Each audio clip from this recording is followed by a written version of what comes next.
На дорогах стало очень много машин, названия которых даже выговорить сложно. А ведь скоро им тоже нужно будет проходить ТО. И если они знают сайт autospot.ru, то нехило сэкономят.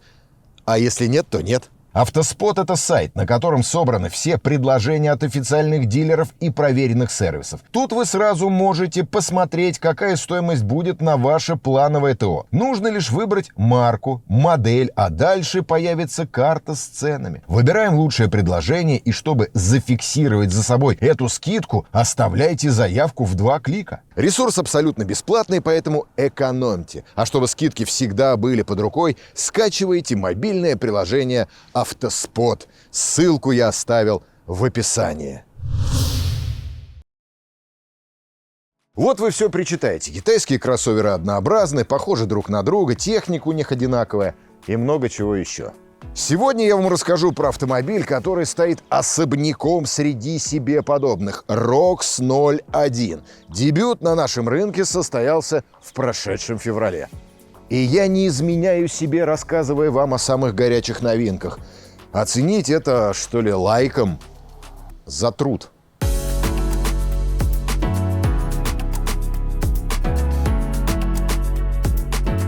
Бренд ROX достаточно молодой. В Китае его премьера состоялась во второй половине 2023 года. Компания принадлежит крупному производителю бытовой техники Beijing Roborock Technology. Ну а одним из инвесторов числится небезызвестная фирма Xiaomi. Выпускают 01 не самостоятельно. Производство налажено на стороннем заводе BAF. В общем, густой замес получается. Это я еще не сказал, что над дизайном работало именитое итальянское дизайнерское ателье Pininfarina. Экстерьер выдержан в ныне популярной угловатой стилистике, тренд которой задал Land Rover Defender последнего поколения. Так задал, что, мне кажется, уже сам не рад. Смотрите, тут даже вертикальные декоративные элементы на крыльях похожи.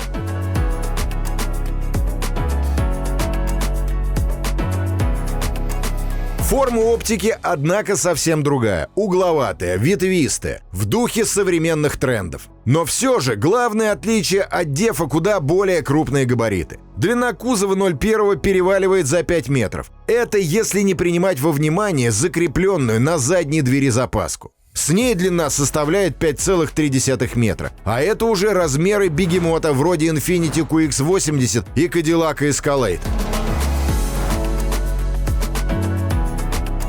Производитель считает, что основной конкурент — это продающийся в России Li L9. А что, цены похожи. Лисян у нас продается за 9-9,5 миллионов рублей. Стоимость базового ROX 01, базового, 9 миллионов 129 тысяч рублей. Куда мир катится? А это топ-версия на 210 тысяч дороже.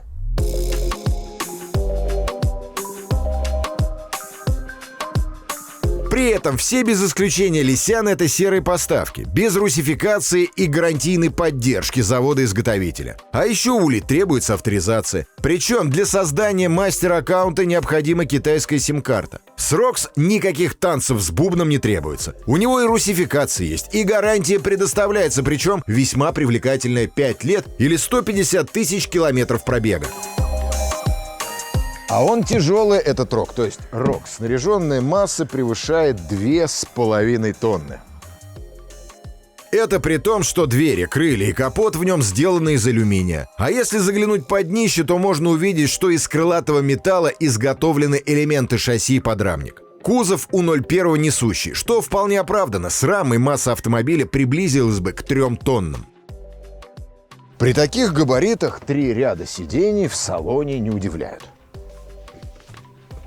Удивляет другое. 2 раздельных кресла на 2-м ряду – это базовое оснащение. Капитанские. Везде подстаканнички. Регулируемые. Задний ряд базовой версии 3-местный, а вот в топовом исполнении он рассчитан на 2. Формула вместимости такого автомобиля – 2 плюс 2 плюс 2. А залезу-ка я на задний ряд. Чем черт не шутит.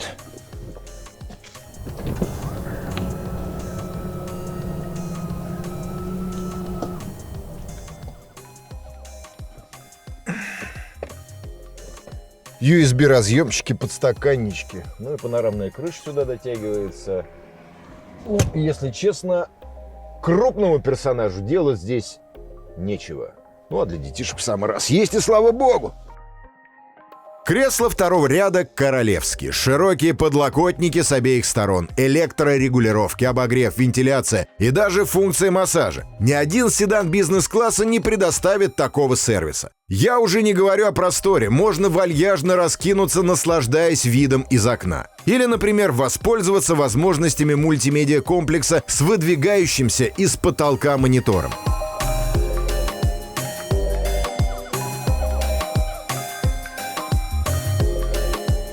Для задних господ для поддержки комфортного уровня температуры отвечает отдельный блок климат-контроля. Отдельный. Он здесь трехзонный.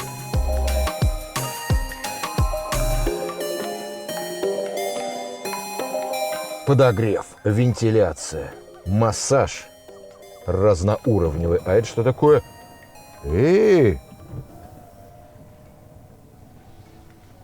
Да что же вы делаете, черти? Идеально. Еще и массаж. Ха-ха-ха. И подушка мягкая. Ненавижу.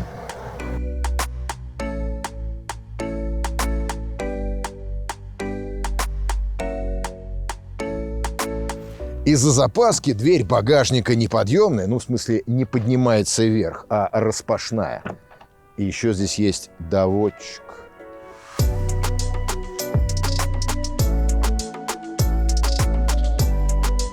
По заказу внутренняя часть двери может быть оборудована под мини-кухню. В дальних путешествиях будет не лишней. Я не вижу в ней особой надобности, но выглядит эта штучка охренительно. Столик.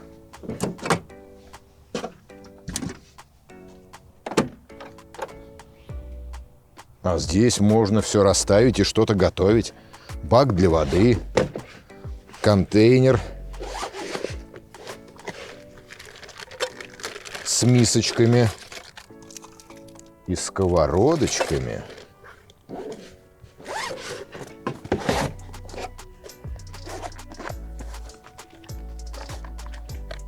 Что-то для специй, наверное. Да, точно, солонка. И розетка здесь присутствует. Водичка холодная наливается. Переносная лампочка. На магнитике. Идеально. Хлопать калиткой не обязательно. Хотелось бы такие доводчики еще бы и на боковые двери, и на мою машину. Что до самого багажника, то с 3 рядами сидений он ожидаемо не шибко просторен. Чтобы перевести габаритный груз, надо сложить спинки задних сидений. Благо, делается это очень просто. Потянул за лямку и готово. Кстати, обратите внимание, спинка складывается практически параллельно полу без ступеньки. Добиться такой аккуратности порой не могут даже именитые производители. Водитель Rox тоже ублажает по полной программе. У кресла электрорегулировок аж по 14 направлениям. А у руля ручные. Ну ладно, мы не сахарные. Можем и руками отрегулировать. Зато подушечки мягкие. Салон максимально цифровизирован. Все настройки через центральный экран, параметры климат-контроля, силовой установки и много чего еще, все регулируется здесь. А вот конфигурацию на панели приборов поменять нельзя. Данные подаются только в таком виде, никак иначе. Что до качества отделки, то тут вопросов нет. Все материалы достойные. Полуанилиновая кожа, деревянные декоративные планки, металл в обрамлении динамиков. Тот же Defender внутри отделан куда проще. Силовая установка тут гибридная. 1,5-литровый бензиновый двигатель выступает в роли генератора, подзаряжающего тяговую батарею на 56 киловатт-часа. Ну а та, в свою очередь, питает 2 электродвигателя. Суммарная мощность составляет нехилые 476 лошадиных сил. Но платить вы будете со 199 лошадиных сил. Именно такую мощность развивают электромоторы на протяжении 30 минут, что и указано в документах. Звучит мудрено, но покупателям от этого выгода.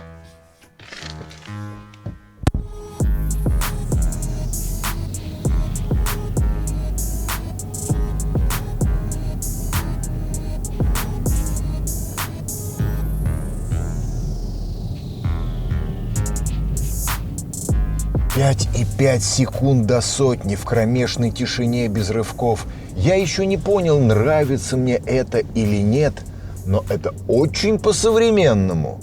И когда тапку в пол, ты понимаешь, зачем нужна эта подушечка.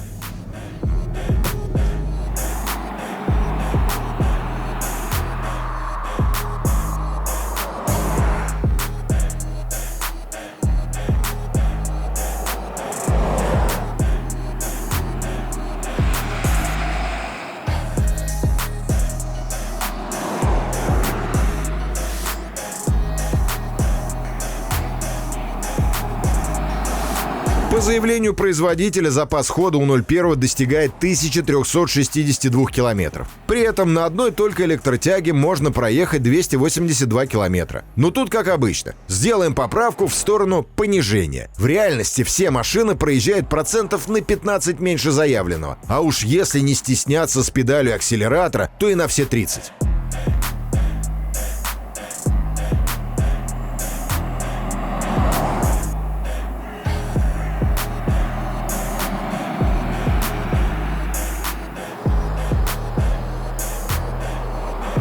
Знаете, что впечатляет больше динамики? Завидный ездовой комфорт. Плавность хода шелковистая. Прямо ощущение левитации.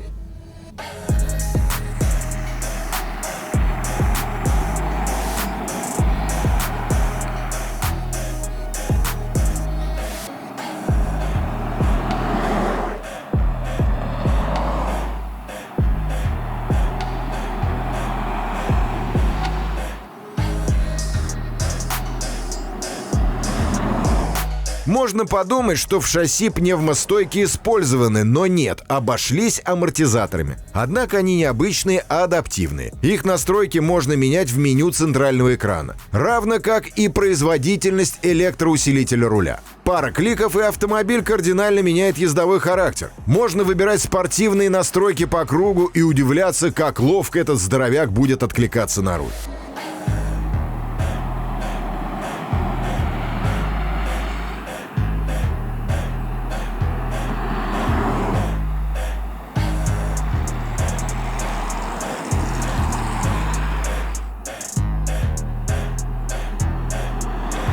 Но неуправляемостью единой 01 неплохо себя чувствует и вне асфальта. Высокий клиренс, короткие свесы, полный привод. Его не испугаешь бездорожьем. А вот нас бездорожьем испугать можно. Вы очереди на мойке видели? Они до Китая.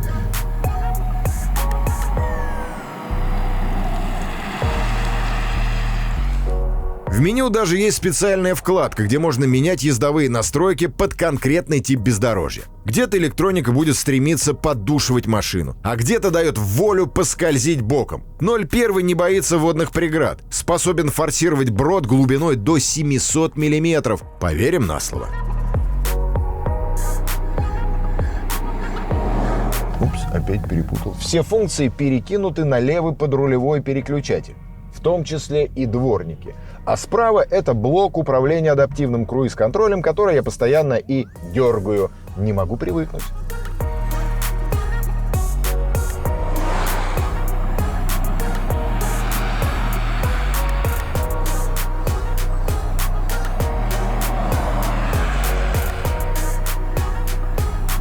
Но это едва ли не единственное, что мне не по душе в 01. Мне нравится, как он выглядит, нравится, как он едет, нравится его экономичность.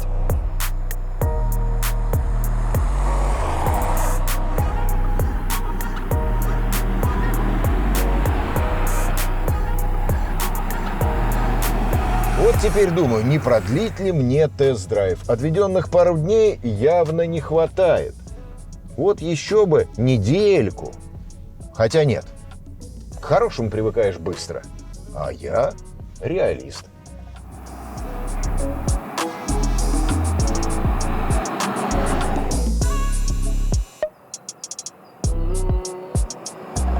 Угловатой стилистики тренд, который угловатой стилистики тренд, который задрал, блядь. Угловатой стилистики тренд, который... Блядь, логопеду пора.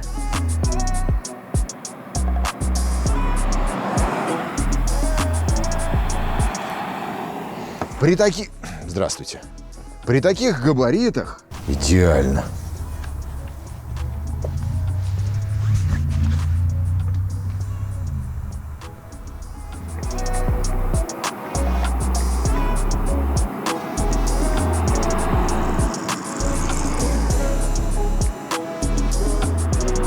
Это продающийся сейчас, да.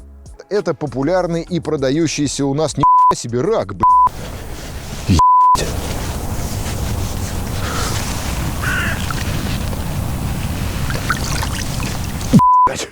Живой.